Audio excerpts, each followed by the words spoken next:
I think we're live as I look over at my YouTube tab to see if we're live. Hello and welcome to Loons. I am your host, David Naylor. To my right on your screen is Carter Hoffer. Hi, Carter. How are we doing today? I'm good. How are you? We appear to actually be live. YouTube has updated for me. Hooray, hooray. So hello to all of you in the chat. Welcome to Loons. We're back after, I haven't been on it in like a month now with Leagues Cup and the break going on. So if you're new here, welcome. We do this for Sota Soccer every MLS match, or at least most MLS matches. We are here live about an hour after the Minnesota United game against Seattle Sounders at Allianz Field this Sunday afternoon in sunny Minnesota, finished with a 1-1 draw. You may be able to hear my son in the background. He would love to contribute to this podcast. This is what happens when we have a day game. Carter, we're going to start there. What did you think of a 3:30 in the afternoon kickoff time? I love it. I still have time to do things after we're done here. Right. Like, it's one of those things that, like, as a parent of the 2-year-old you just heard talking downstairs, this is like the ideal time for him to be able to go to a game. So I very much appreciate it from a family perspective. But on the other side, it messes with some planning, like how I usually record this podcast after he's asleep. Details. But yeah, and it looked like it was a beautiful afternoon out in Minnesota to go to a game today. So that was nice of the weather to accommodate us so nicely. So anyway, it's about the first one that hasn't been 100 degrees outside. Right, no kidding. Like, it worked out nicely after the week we had. Not that we're here to talk about the weather, but, that's how it goes. So, finished 1-1. Both goals from Seattle center back Yamar. That is a hilarious game. I love when that happens. One goal for his team in the first half, one goal for our team in the second half. Let's start with the starting lineup for this game, which happens to be one of your three things, Carter. We saw in Bongi Holingwane's absence from this game, he was listed, I believe, as questionable going into today, but was not in the squad at all, so was not ready to play today. In his absence, we moved the ever-flexible Hassani Dotson to the right wing, who I have lost count at this point how many different positions Dotson has played for Minnesota United. We've got to be at about 6 or 7 at this point, because he's played at least right back, and center mid, and left wing, and right wing, and left back, and I think maybe center back at one point. So I would think he's played most of them outside of goalkeeper and striker. Yeah, they haven't tried him at the 9 yet, which I really, just one time. Just let me see it one time. Carter, what did you think of that selection on the initial lineup? I mean, I don't mind the selection. I love Dotson. I think it's incredible that we have a player that can play in so many different places. However, I think that sometimes it shows that he really plays in every position rather than having one that he's super comfortable with. Like today in the first half, I found that Dotson was shading in just a ton. He was always in the midfield, which isn't necessarily a bad thing, but when we're set up in that 4-2-3-1, DJ Taylor needs somebody to play off. And without Bongi there, it almost felt like he was kind of left alone a lot. And just kind of left to his own devices, which wasn't extremely helpful for the Loons attack today. And with Dotson finding his way inside a lot, it also brought Reynoso out there a ton. I saw Reynoso and DJ Taylor combine more today than I have probably the rest of the season. And I really don't think that's where we want Reynoso to be. I mean, we want him to be, yes, we want him to come out there every once in a while, but more often than not, we want him central. We want him to be pinging balls left, right, center. We don't want him playing with DJ Taylor trying to get the overlap to work. And that was one of the things I noticed, particularly in the first half. It did not feel like Reynoso was on the ball nearly as much as he usually is. Just because there were a lot of other people that were on the ball. Like, I kept looking whenever the ball comes like center of the pitch, 25 yards away from goal, it's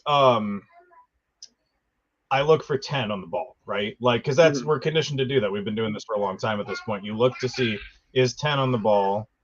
Is he looking to break down defender? Is he looking to pick a pass? But then all of a sudden it's like 24 and 20 and all the other squad numbers appearing there instead of the one you might expect to see. So I think part of it, like, I'm going to give Seattle some credit that they marked him out of receiving passes reasonably well, but there was also some flaw in the game plan because you have both Dotson and Rosales that are more comfortable inside than on the wings sometimes, even though we keep playing Rosales at left wing.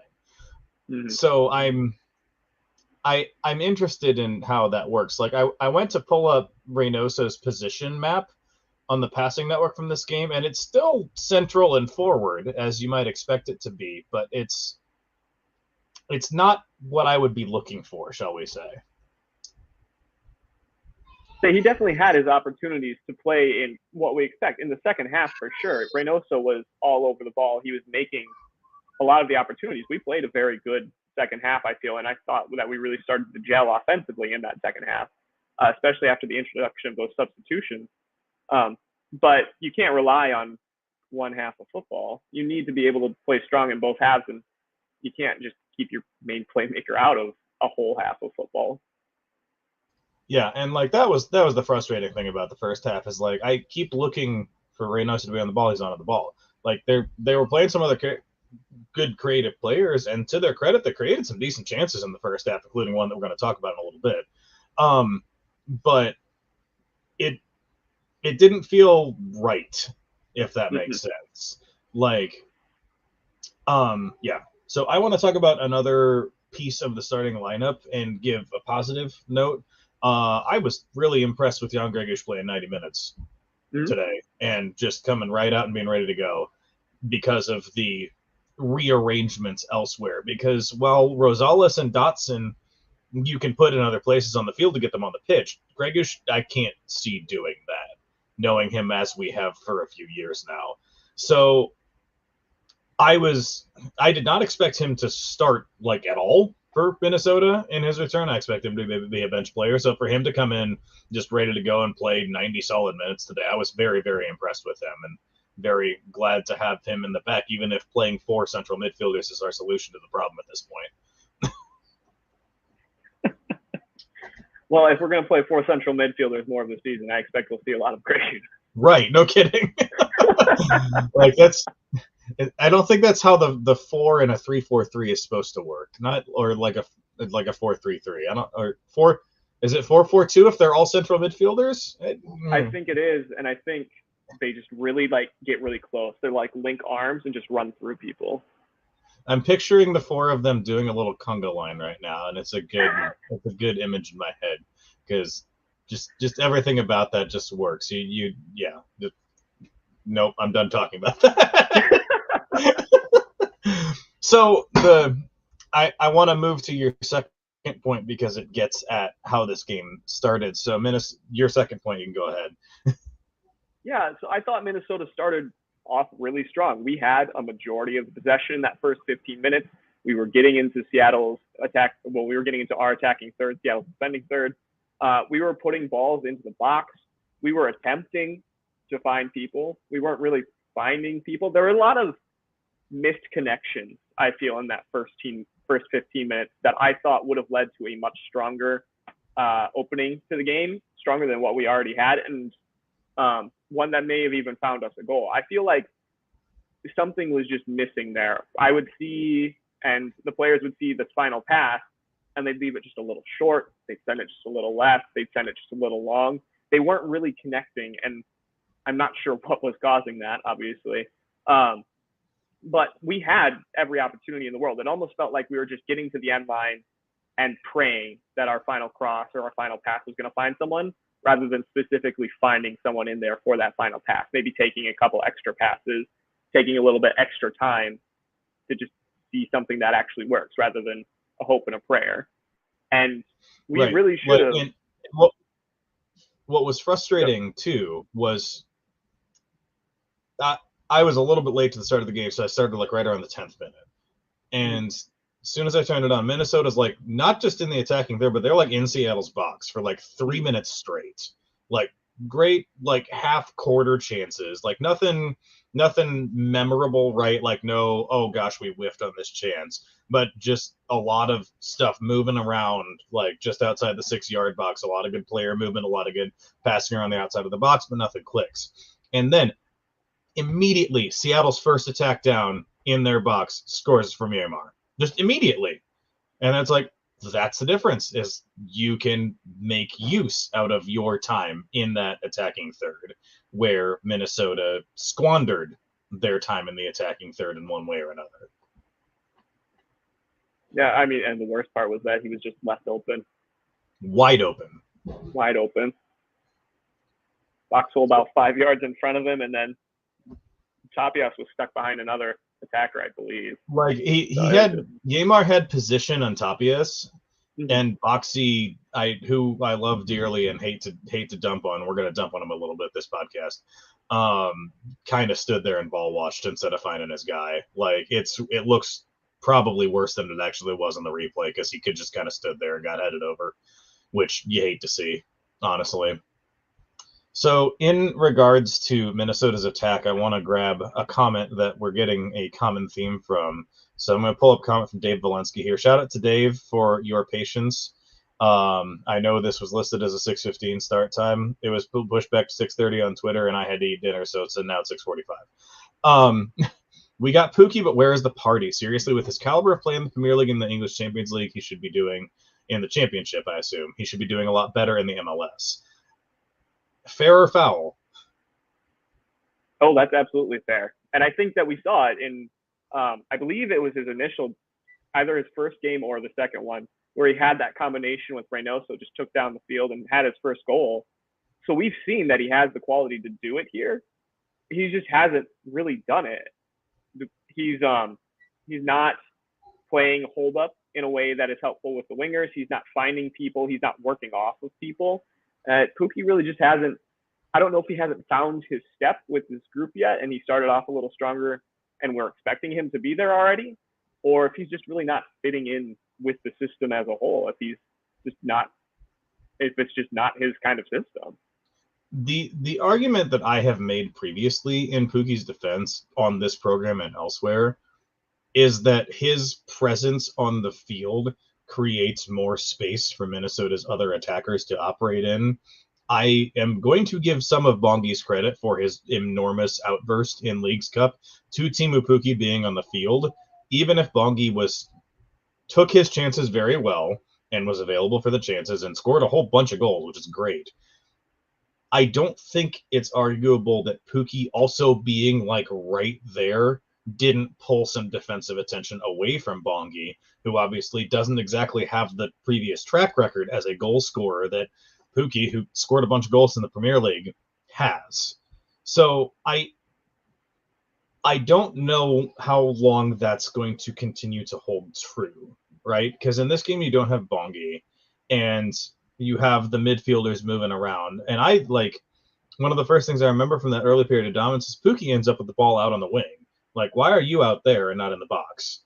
And that was weird to me. So I kind of wonder if he also felt some of the positional weirdness today with the central midfielders as wingers. Just like, I don't know what it was, but some of it did not feel like he got very much of the ball, whether or not he was supposed to or not today, for one reason or another.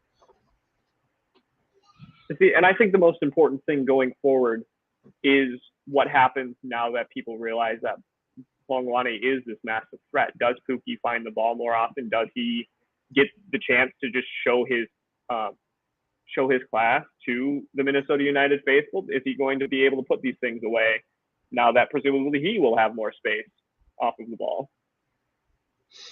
For sure. So I find it hard to pass judgment on him now, because I really thought he did a good job despite not scoring in Leagues Cup. But I agree that we're going to need to see more, because I bring up a stat from Dan O here. 0.27 goals and assists in all comps for Pukki. This needs to get better. So, he's not even getting chances, right? And I feel like do you blame the system more than the player when the player's not getting chances? I think that's as fair as anything. Yeah, I mean, or I guess that's probably goals and assists per 90. Yeah, yeah. I'm thinking of it wrong. Rather than chances, because he's probably still getting those chances. And if he's not, why isn't he getting in that position? There's a lot of attacking prowess. This is where I'm going to complain about a Leagues Cup thing. So we didn't do post Loons a lot during Leagues Cup, or I would have complained about this already.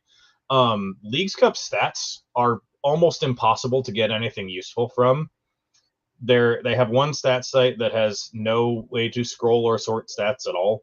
So I haven't been able to really get any meaningful data from Leagues Cup games. And for Pookie, right, I'd love to be able to see, for example, how much XG he's created over his span of play in a Minnesota uniform. But I can't do that because MLS, in their infinite wisdom, is tracking that completely separately in a totally inaccessible place. I know that stat exists. I just have no way to find it. So, like, that's the takeaway I'd like to take a look at is he actually getting the chances to convert? And I don't think just looking at the 3 or 4 MLS games he's played at this point is a fair sample. It's definitely just a very small sample size. So I absolutely will give him the season. I have no problem giving him the rest of the season. While we're going through the lineup, K-City in the comments will bring this up. Thoughts on Ethan Bristow? Is that right? I think that's how it's pronounced. Bristow, this was he started last week too, didn't he? Yep, this is his second start. First start at home. So what did you think about Bristow's performance today? He played like 70 minutes, I want to say? Yeah, it was around there. I thought he played well. I certainly have no complaints about the performance. He didn't do anything really bad on the defensive side.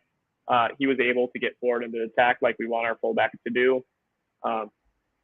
Obviously, we'd like to see him create something, but I don't think that's something you can expect from your fullback every single game, unless they're like Alexander-Arnold or just top of the line, maybe Hakimi.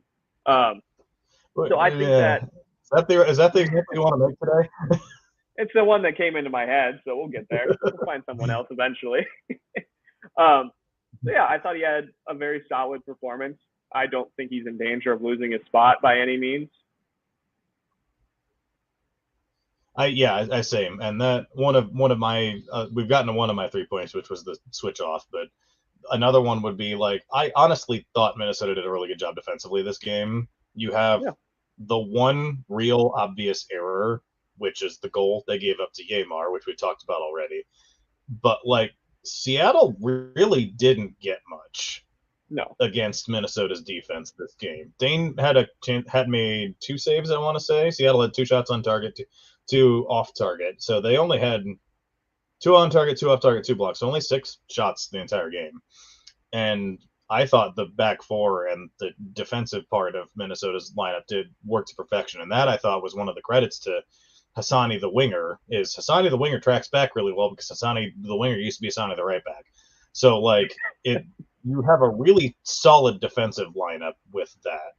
And it resulted in I think Seattle got held under 1 XG for the entire game and really only had 3 chances that registered for anything in the entire second half. So that's one of my big points. Is huge credit to Minnesota's defense, right? 1 error, but locked it down the entire second half. So massive credit to the whole back line, including Bristow. Oh, absolutely. And I mean, that's what you want. Seattle's, I believe they're currently second in the West. So if you can keep them that low, you're going to keep yourself in a lot of games, especially when it comes to the playoffs, which is just knockout football. Just get in the way. Don't let somebody score. You're doing exactly what you need to do in that situation. The problem and obviously is getting into the playoffs. Well, and it's then not having nights like Nashville dropping 5 on you in a tournament setting. Speaking of knockout settings, because that was not as great of a showing from Minnesota's defense that happened not too long ago. Seattle is currently 3rd in the West, tied with RSL on 37 points. So still a point against the team above you in the table, even if it's at home. To bring up the point, Paul Forrester's brought the point, and I want to talk about this point. Paul Forrester says 2 points dropped. Agree or disagree? Disagree. I also disagree. But I don't think I see you where can the say. argument is. I don't think you can say 2 points dropped if your only goal is an own goal and you really didn't have that many chances to put one away. Like, absolutely, the goal we let off was a stinker, but I don't think we deserve to have 3 points. I think we deserve to tie, absolutely. I don't think we deserve to lose, but I have a very hard time saying that we deserved all 3 points from today's game just watching how we attacked. So I can present the counter argument. Yeah. United created twice the XG of Seattle in this game. They took 16 shots to Seattle's 6 and had 4 on target. Stefan Fry made a couple good saves. The only problem with viewing it from that approach is then we go look at the chances. And Minnesota's 2 biggest chances by XG in this game, both were Michael Boxall, which, again, I love Boxy to death. He doesn't have the greatest goal-scoring record for Minnesota United, and there's probably a reason for that.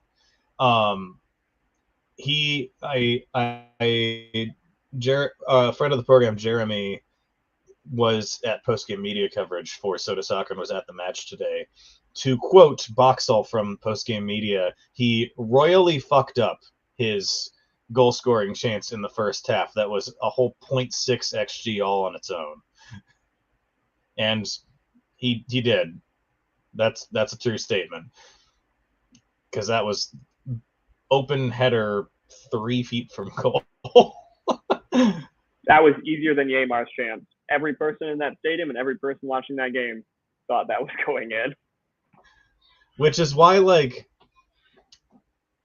to argue both sides again, I agree that you can't be too mad about a result getting a point in a game where your only goal is an own goal. However, if we just say Boxy's goal went in and Yaymar didn't score an own goal, we'd be looking at this game differently, I feel. We would. And honestly, the own goal was very well created by Reynoso. He put it in a perfect position. Yaymar didn't really have a choice other than to play it, and he wasn't really in a position to play it because Boxy was free there too. Yep. Boxy was going to have a chance at that goal too. He was gonna put that one away too. I can tell. I think Boxy might be practicing some different things this week as usual because, yeah, like that. If you count that, he had like 3 golden chances at goals today, which is unusual. But if that's how it's going to work, maybe we need to work on the finishing a little bit because we'll take those. Yeah, like the set piece from Reynoso, like we know what he can do in those set pieces. It's magical, and he was in pretty good form on those kind of all night. The corner kicks were going to good places and just getting cleared out of the way, and the set piece created the goal, did exactly what it needed to do. To present the manager's counter argument, Heath said he thought they deserved a better result, and specifically praised Hassani and Joseph Rosales to cater to our earlier points. So, there you have it from the manager. So we're going to pause real quick to acknowledge some sponsors and encourage you to support us in several different ways. If you are enjoying Carter and I being here this evening, and you enjoy reading our content, including post-game coverage from Jeremy that you'll be able to find probably tomorrow morning, and many, many other things, you can take the next step by directly supporting us at patreon.com/sotasoccer for as low as $3 per month. It gets you lots of good stuff. It's a good thing to do, and it helps us get paid for being here, which is great, and I appreciate. The other thing we appreciate our sponsors at Better Edge. Have you ever wished there would be a website that would allow you to make bets with your friends? The days of using cash to make one-to-one bets are over, my friends. Better Edge, a Minneapolis-based company, has revolutionized the social sports betting scene, allowing their users to bet with or against each other on NBA, NHL, MLB, and soccer competitions like the Premier League, Champions League, and, of course, Major League Soccer. That's what you're all here for.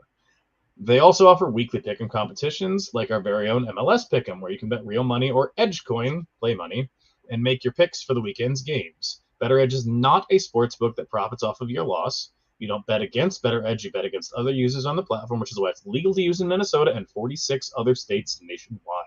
Sign up today and get a free $20 in your account when you visit betoredge.com/loons, right there, and create your account. Again, use betoredge.com/loons to sign up and get $20 in your account today, courtesy of our friends at Better Edge. There you have it. What else caught your eye from this game? You had a third point. What was your third point? Yeah, I think it's important. So I know there's a lot of people out there that get upset with Heath not making his substitutions, and I am absolutely one of them. So I think it's important to point out when he does make those substitutions and when they do well. And I liked his substitutions today. It was nice seeing Tajuri Shradi. I believe it's Shradi.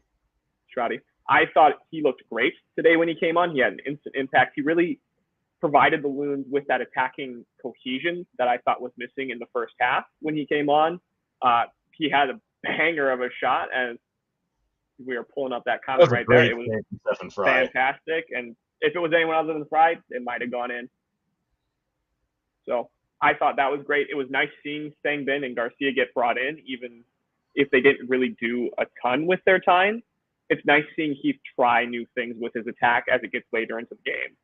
So just at least chasing the game and trying to get that 3 points is something that you absolutely want to see from your team. I really hoped that Mender was going to look better tonight. I was optimistic about him since he did get a goal last week, lest we forget, to seal off that game in New York. I've said this on 80 gazillion podcasts. Anytime a striker actually gets a goal to go in the net when they've been in a bad run of form, it should help the confidence a good bit. And I hoped that Mender might be in better form tonight. He wasn't, and that's okay. I'm interested in Sangbin. I don't know. It feels like he's played early in the season. He played on those wing spots that were taken by Rosales and Dotson tonight. Mm-hmm. I'm a little interested in where he's currently at in the pecking order. If he has a more natural fit, I'd argue, to those positions, wasn't preferred to them. So he had a couple moments that were like he made a nice dribble move and got all the way to the touchline, but had a heavy touch and it just went straight out of bounds. Like that was like the fragments of a good move and a good idea that he has the technique and skill to do, but it didn't come off. So I'm still in on it. I'm just interested in, like, is he going to get more time to try and work out some of those kinks? We'll see.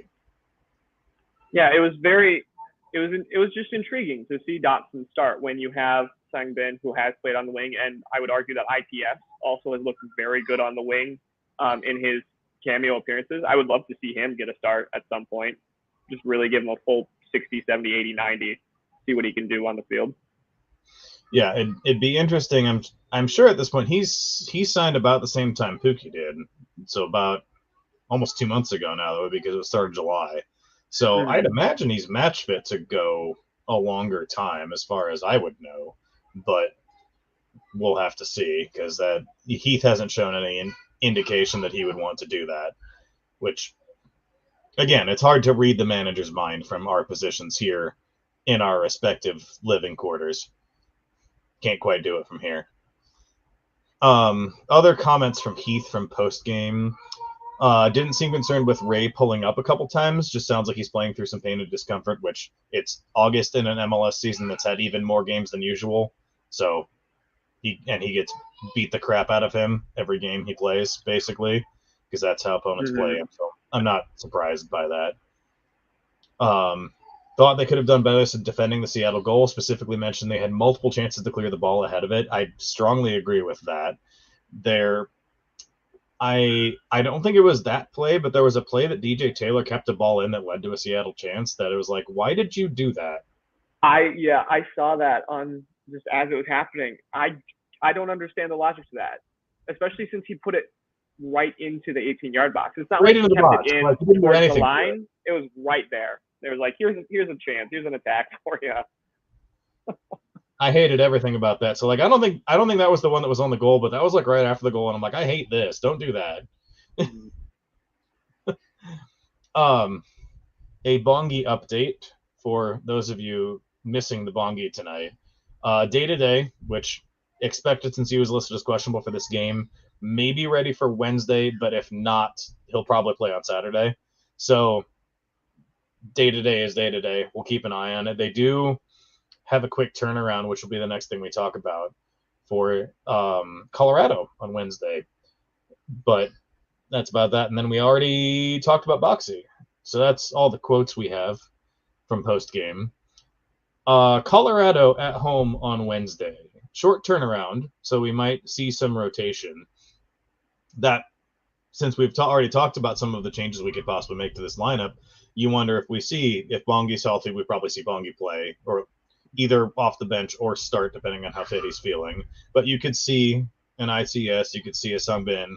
You could, theoretically, if you wanted to see Mender instead of Pookie, and maybe like make that trade at halftime so that you keep the workloads lighter for both of them, that's a change you could see. However, to make my opening statement here, Colorado is the worst team in the West. You're playing at home. Tonight was 1 point, and I'm not going to argue that it was 2 points dropped. If you don't win on Wednesday, we have a problem. That's it. That's all I got. Like, I mean, this is a must-win. It absolutely is. But, I mean, with our home form, is home field that much of an advantage right now? We've got, 2 wins on the season at home? 2. That's more than Colorado has at home, which doesn't help us here. But say, what's Colorado looking like away? 2-7-3, which, if you're keeping score, is believe that's better than Minnesota's home record. Well, we've gotten a lot of draws at home. 2-2-7. Jesus, 7 draws at home. Like, yeah, and I believe that's. Oh, we're 8-8-8 now. So it's 7 draws at home. So we've been dropping points at home, but not losing a lot. Colorado's been losing a lot everywhere. So the Rapids have the worst attack in the West by a lot. They have one of the worst defenses in the West. They're really bad. You need to win that game. Just need to straight win up. I don't know how else to slice it. Like they're really bad. Really, really, really bad. So it's a game that in theory, if you were feeling more confident with your attack and your team, you could rotate more people and play for the second half in theory. I will be interested to see how confident Keith is feeling going into that game in terms of the lineup he puts out. Let's bring up a viewer comment from Any Big Blue. Who would you see ITS start over? Rosales or Dotson, or Gregish off Dotson in midfield? How would you slice that? What's your lineup for Wednesday? Let's put it that way. I think that we don't change the back four. I think the back four is working fine. I don't think that's something you need to mess with. Obviously, Dane stays in goal. I think that Trapp for sure is in that midfield. I can definitely see an argument for either Dotson or Grey Goose in that midfield next to him. We've seen the Dotson Trapp experiment before. It works sometimes, it doesn't other times. There's a reason that Dotson doesn't really get starts in that midfield. But I think if you're rotating the squad, if you trust your team enough, I think you can put Dotson in that midfield with Trapp, and I think you start ITF on the right wing. And then you can leave Rosales on the left, because even though Rosales is more of a midfielder, he does play super well on the wing. I prefer him in the midfield, but he plays extremely well on that wing. He's able to make these runs into the box. He still somehow makes those late arriving runs that he makes as a midfielder on the wing. So I don't think that you drop Rosales. And then I think you have to start Pookie at striker. I think you let Pookie have the first 45 and Bender the second 45. If you rotate in that way, if you try and get each of them a half of football, because we want Pookie to just get in there eventually. We want him to gel with the guys. We want him to score some goals. Just really bring the Pookie party to Allianz Field. Yeah, like, and it's like this is a game that, like, I wouldn't say this would be like dropping him if he didn't start this game, but it's an opportunity to maybe have him be a second half sub, because there's always the concept of one of Pookie's things is he's real fast and he's real good at running at a back line. So playing him in the second half when there's tired legs might not be the worst thing in the world. I'm just saying. Like, I think that there could be something there. And it's like, you could even do the thing that previous hosts of this podcast and people on this podcast have advocated for, and play Song Bin up top at striker, which he hasn't gotten to do like ever. So again, I don't know if the team feels that way, but in theory he's a 9. So there's that. Or like, yeah, I definitely wouldn't do Mender more than a half. But it's kind of just like, which half do you want which striker to be on, if you look at it that way.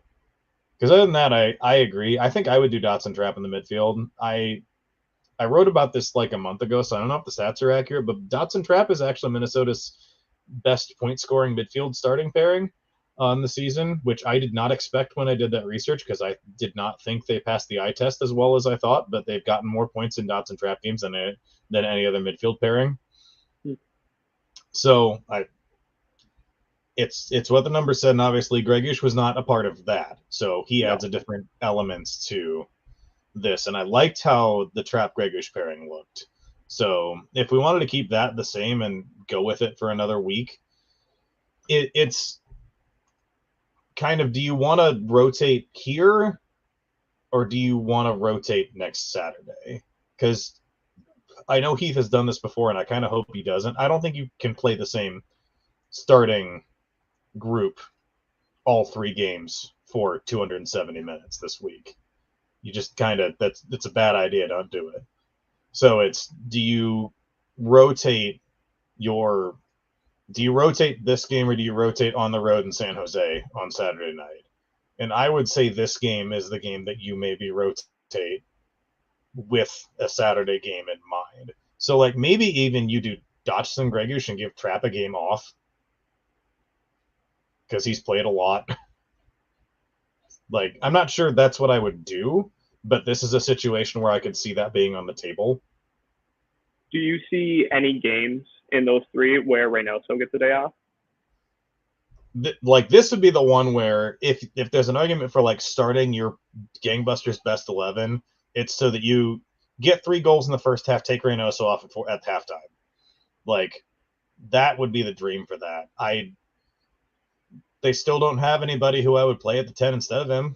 So like, that's the problem if you do that, is do you play Song Bin at the 10 where he was before Reynoso came back, in a situation where that, and like have Reynoso on the bench and do the like bring on the goon squad at 60 minutes and bring Reynoso and Pookie on as your first set of subs. Like, they've done that before in games like this, so I could see it, but it's the same problem it's been for a while. Reynoso is such a critical part of the team that like, it's hard to see that, even if he probably could use the rest. So if they could get away with it, rest him. And as Heath said, he's dealing with stuff, because it's the time of the season where you're dealing with stuff. So it would certainly not hurt if they could afford to get him a rest. I just don't see it happening. I just think that Colorado might be the only game that we could even feasibly not have him for the whole thing with our remaining 10 games. I mean, we have some, I think most of the people left on this are playoff contenders right now, outside of the Galaxy. Galaxy have been something else this season, though. Well, and it's you have this Colorado San Jose is like the Quakes. Forget where they're at in the table. I think 6. Yeah. The MLS website is really slow. So they're not like the 13th, 14th Quakes of years past, right? They're a real team. So that's not like yeah, like San Jose, like blah. It's not like Colorado is on Wednesday. Like that's a real actual test for you. Then you have New England, who are high in the table in the Eastern Conference, but are dealing with their own instability right now, which is rough. But and then you have SKC, who owns us. Then you have the Galaxy, who are bad. Then you have St. Louis, who's awesome, but who we beat earlier this season. San Jose again, LAFC, who's really good. The Galaxy, who are really bad, and then Sporting KC again. So it's as you said, the problem is like SKC is the other bad team we play, and that doesn't go well for us because they're Never 3 does. points behind us. And it's just bad every time except that one time, which was really good. But yeah, the other one you could make an argument for is SKC at home, and I can't in good conscience do that. Like, it just nope. Got to start the strongest one. We'll bring up any big Blues suggestion. 4-4-2 against Colorado to give Ray a rest. I could try it. Like that's the kind of What's thing your where 4-4-2 like. look like? So if we do same back four, Mm-hmm. and then on the assumption, so Reynoso is out of this picture. I would go trap Gregush in the midfield because I want Gregush on set pieces with Reynoso out of the lineup. I would honestly, I'd still probably go Rosales Dotson on those wings in the 4. Because then I would do, or like I guess maybe. No, I want Dotson on the field more than I want ITS on the field. That's the problem. Like, I don't want to bench Dotson because he's that stuff, and that's where I'd play ITS is in that right wing slot. But I don't want to bench Dotson, so I'm going to play Dotson there. So like keep that 8 all the same as tonight, but then I'd play Songbin and Pookie up top as the 2. So it functionally would be almost exactly the same lineup as tonight, except Songbin for Reynoso and shift what it looks like. Mm-hmm. Yours? I would say it's similar to that. I think I might be willing to bench Dotson and bring him on basically anywhere in that lineup in order to get ITS on. Just because I do want ITS to get some more minutes. I want him to get the start. I don't think he's put a foot wrong since he came here and came on. I don't think he's done anything that's been bad. I think he's made chances. He scored that goal. So I really do want to see him. So I think I'd put him in at that right midfield. And I think the 4-4-2 would look better with our 4 midfielders on the field than a 4-2-3-1. But I also don't see us ever doing it. Heath did it like once ever, and I'm pretty sure in that game it looked more like a 4-2-3-1 anyway. Because like even if you put up the lineup I said there, it's going to look like a 4-3-3-1 with Songman at the 10. Like, yeah, even regardless of what I say it is, that's what it's going to look like. So like, I can try. The 3-5-2 is the one that they played in the past that's more interesting, and they don't have this personnel for that right now because I don't want to play Brent Coleman in the back 3 because we've done that. Or Debasi. Is he not back yet? Is he, or you just don't think he'd be a back 3 guy? Like I'm trying to remember when they did this because this was like beginning of last season, I want to say, and it like kind of worked a little bit, but it was weird because like the roles for the 3 center backs in the back 3 are so much different to play with that you've got to get good at that. I think they played a back 3 in the Open Cup game I saw. I think they played the back 3 against Philadelphia. Yeah, I didn't even think about that. It was interesting because obviously Coleman was in there and he was playing the center back, and that's where he has to play. If you do that, you have to have Tapias and Boxy on his outsides and Coleman at the center 1. If you do that, it was interesting seeing him as that pivot because I don't think Coleman can be that center back pivot. I don't like him in any of the 3 roles. That's the problem. Yeah. Like I'm fine with Coleman in a pairing in a back four. I don't like him in a back three because they've done this on and off in Coleman's extensive tenure with the club, and I've just never liked how he fits in it as a player. Where like in a back two, fine, like that works, but we've gotten deeper into the squad depth of Minnesota United than I expected us to this evening, talking about Brent Coleman's utility in a back three. we've traveled a distance. Well, I'd say he's probably the only one that doesn't have a chance to start. Everyone else we've talked about, sure. Easily. Was he even in the squad tonight? I have this up. No, he. Sure. Oh yeah, he was. He and DeBasi both were. No. They could also like you have. You know, I wonder if we see Zarek Valentine on Wednesday. I bet that's a change we actually get.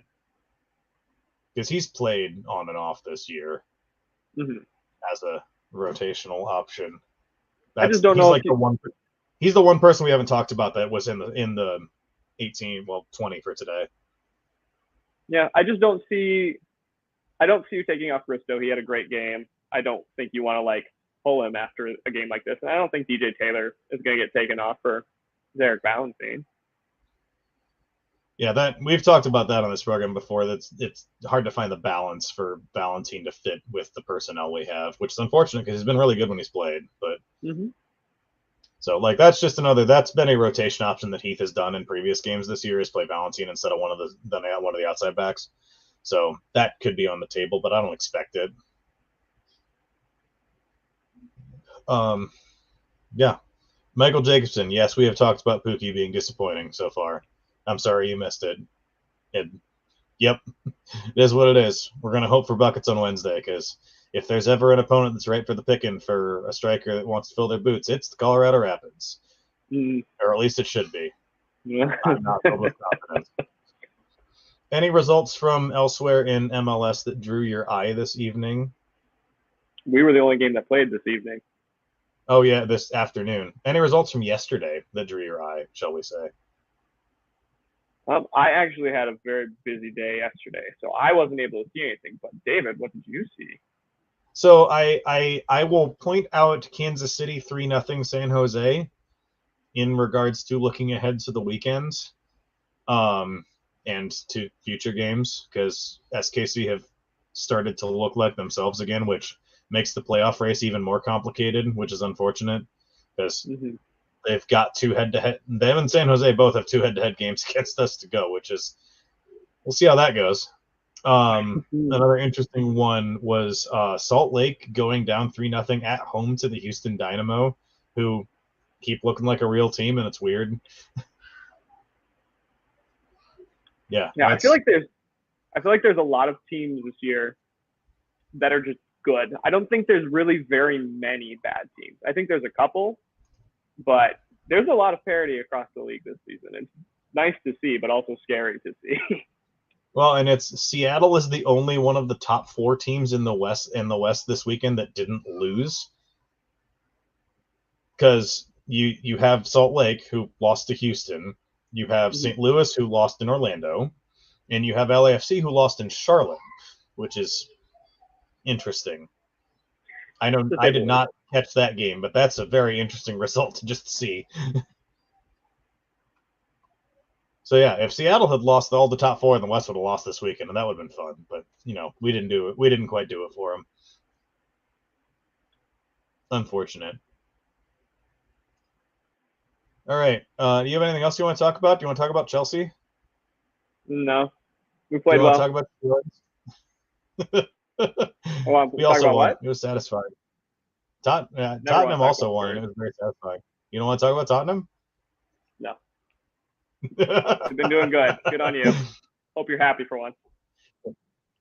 For once, it's real nice to feel something again.